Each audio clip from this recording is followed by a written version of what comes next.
स्त्रीच्या मनाचा कोणी विचार केलाय का?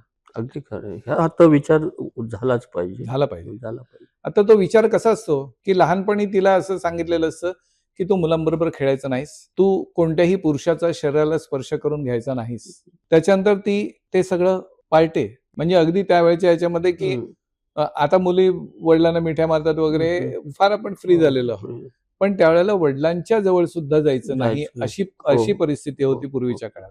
आणि ते झाल्यानंतर अचानकपणे लग्न ठरतं आणि पुरुषाचा स्पर्श करून घ्यायचा नाही असं असताना एका परपुरुषाचा तिला स्पर्श होतो. आता तो स्पर्श होताना तो कसा असतो, तो धसमुसळे असतो, आणखीन काय असतो, तो आनंद देणारा असतो, माहीतच नाही. बरोबर. आणि तसं जर झालं तर ती कोलमडते.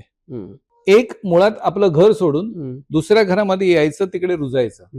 तिकडच्या चालीरीती ज्या आहेत त्या चालीरीती अंगीकारायच्या. इथे तिचं मन परत दुखावलं जातं, की तिकडे जे होतं हे इकडे नाही.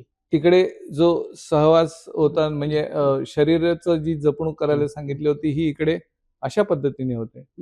कधी कधी चांगलंही असतं, म्हणजे मी काही वाईट असतं नेहमी असं म्हणत नाही, पण त्याच्यामध्ये मनावरती काय परिणाम होतात हे त्या कृतीवरती अवलंबून असतं.